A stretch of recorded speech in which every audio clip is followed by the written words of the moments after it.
When most people think about Christianity in Africa, they think about it in the terms of forced colonization. But you'd be surprised to find out that this one African kingdom actually had a slightly different story. Yes, they did get colonized, by the way. I can't even lie about that. But the way that it happened, the way that they became Christian was way different. It was not colonization. And you guessed the kingdom that I'm talking about. I'm talking about the Kingdom of Kongo. You'd be inclined to ask a few questions. Why did these people become Christian if they weren't colonized? What was the motivation? Why were they interested in the faith? I gotta give you some background before we get into that. So the Kingdom of Kongo was one of the largest kingdoms in sub-Saharan Africa, spanning over 115 square miles. Had a centralized monarchy with noblemen and peasants, and the urban nobility maintained a luxurious lifestyle off the backs of poor people. I think our Congolese friends haven't changed too much today. I think Africans haven't changed that much. Most of our countries are still corrupt, so it's really a big problem. They also engaged in a lot of trades, the bulk of products including copper, salt, wild animal products like hides and ivory, and later you were what they were trading. you are what they were trading. I'm not gonna say the word, you know what I mean, but you can probably make a guess, bro. Back to the story about how they became Christian. Well, how did this start? Well, it all started with the Portuguese explorer Diogo Cao. I don't know if I said the name right. I don't know how to say the accent. Maybe I can. Let me ask Google Translate. Let me see. How do you say cow? Welcome to this pronunciation video. Today we will be focusing on a new word that you might... This is so unprofessional, bro. I'm watching how to pronounce video in the middle of recording a YouTube video. Welcome to this pronunciation video. Today we will be focusing on a new word that you might find challenging or intriguing. So let's dive into today's word. Cow, which means sow. Portuguese word meaning dog. They just said the word means dog. Crazy. Diogo the dog. No, forgive me. Okay, anyways, this is where I got it from. By the way, let it focus. The Portuguese pronunciation channel. Go give them a follow or subscribe, whatever. And if you, I don't know, just cause they helped me out in the video. Anyways, yeah. So it all started with the man Diogo, the dog Diogo Cao, when he entered Congo. Now, the story of how it arrived, basically a treaty was signed in Portugal, and it granted them a monopoly along West Africa's Gold Coast. And João II, who was the king of Portugal, wasted no time and quickly dispatched a fleet of around 10 ships to go and construct a new fortress. He also reinstituted a program for exploration southward. So he wanted to go and figure out what was in Red Clay Africa, what was in Sub-Saharan Africa, this huge landmass that they didn't really know too much about at the time. And the person who he chose to lead the first expedition was none other than the dog himself, our dog, Diogo Cao, And as Diogo was equipping his ship to go and make his journey into Sub-Saharan Africa, into the unknown, unexplored black maps, right, of the world, literally black maps, he brought something that I'm pretty sure we'd all know is very necessary to bring on a road trip. Very necessary. This is something you could never forget. And that thing was stone pillars, bro. Obviously, stone pillars. Basically, these stone pillars were known as pedros. I think that's how they say it. They were basically known as pedros. And they were basically stone pillars to mark landmarks along their journey. And they also came with a coat of arms. So, they were pretty interesting things. And he's left a few of them around Africa, as I'll mention later on. He entered sailing through the mouth of the Zaire River, now known as the Kongo River today, leaving a stone pillar at the mouth of the river when he first entered. And when he first goes and gets there, guess what he finds? He finds villagemen, he finds natives, right? And these natives were people who were subjects of the Kongo Kingdom. So this is like his first interaction with some of the people, and you obviously know how it goes, right? He engaged in commerce and trade and certain things like that with the Kongo natives that he found at the village. And they all spoke like a strange language that they all couldn't really understand. But you know, business went along as business usually goes along. And Diogo decided to send a batch of some of his men to go and explore southwards, go and see the most southern point that they can get to, but then to also meet the Kongo king, which was called the Mani Kongo. Now this king's name was Zinga Nku. I think I said the name right. They all got cool pictures though, so you could probably look at this man. He's a noble, Bantu, king, warrior, I don't know. You know? And the reason why he sends him is because he finds out that the king lives a bit more upstream.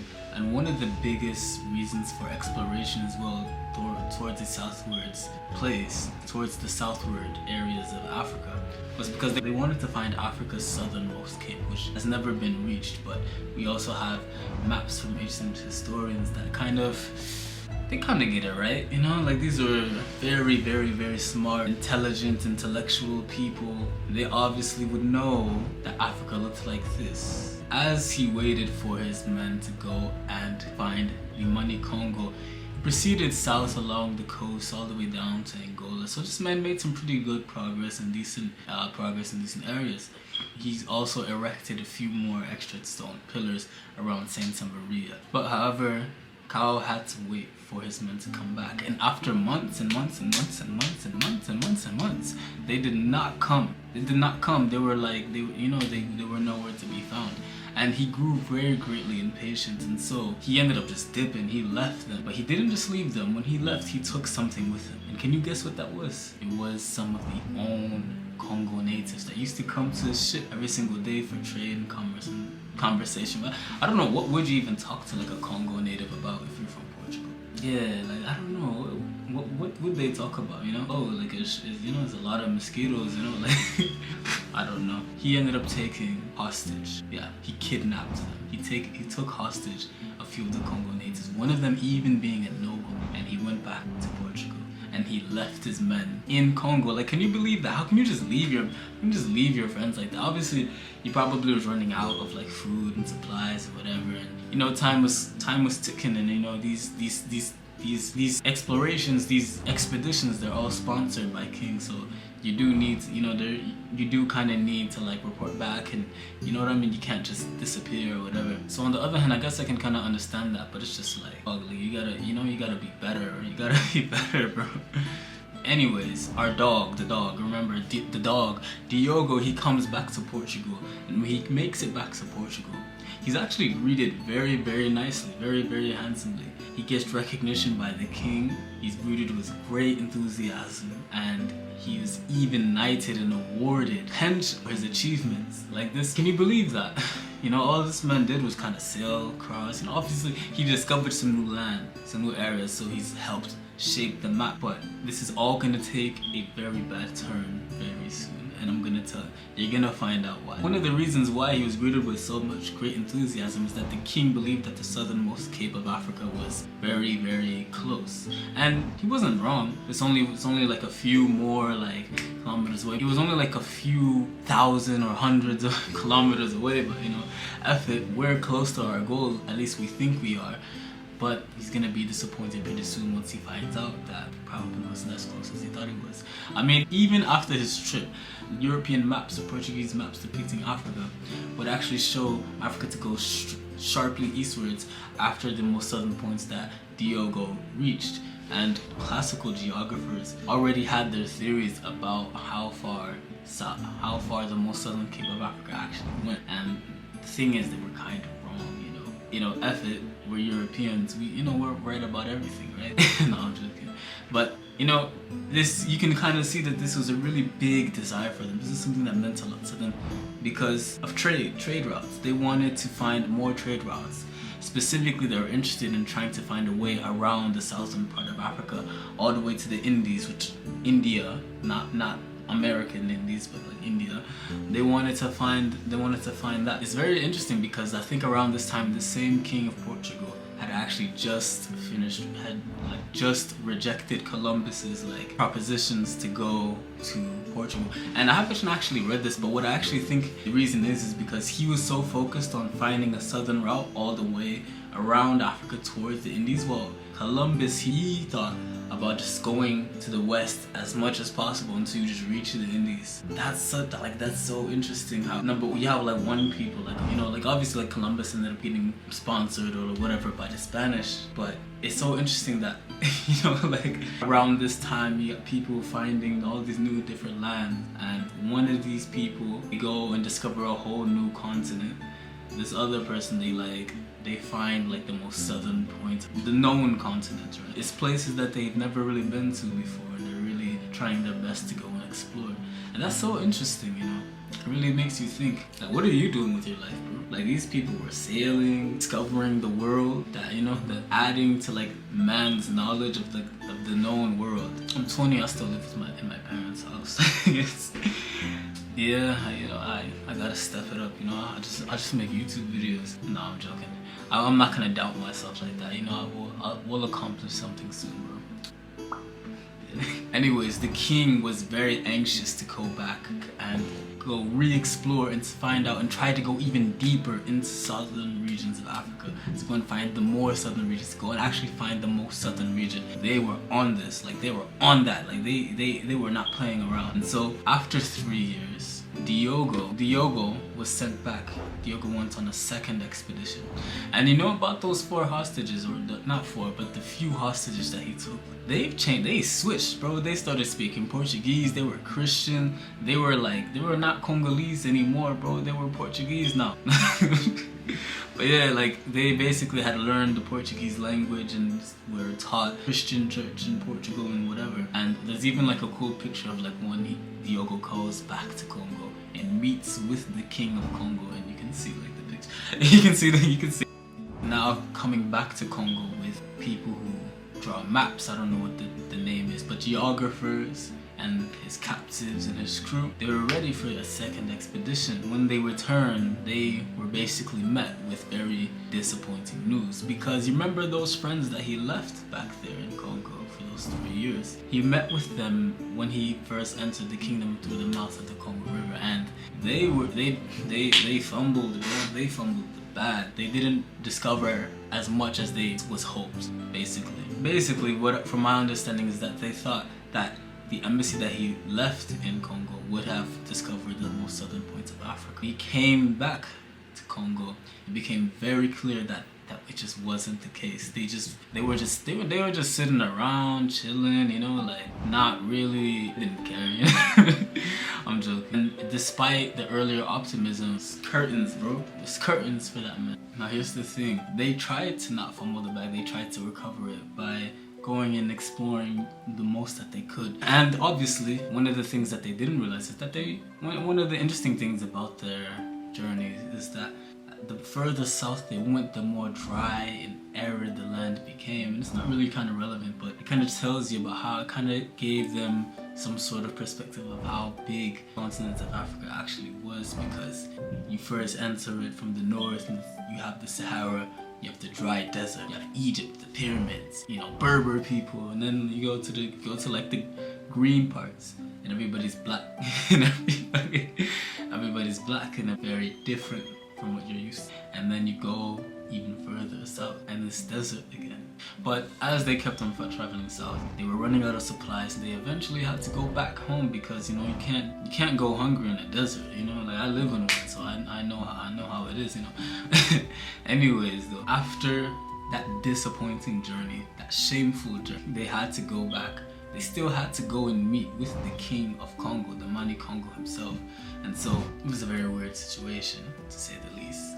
But when they went to go and meet the Mani Congo, the king, Zinga, he was very, very delighted to go and see them. He was deeply interested in the stories of the hostages, even though they kidnapped his subjects or whatever. He didn't care. He was king. You know how African leaders are.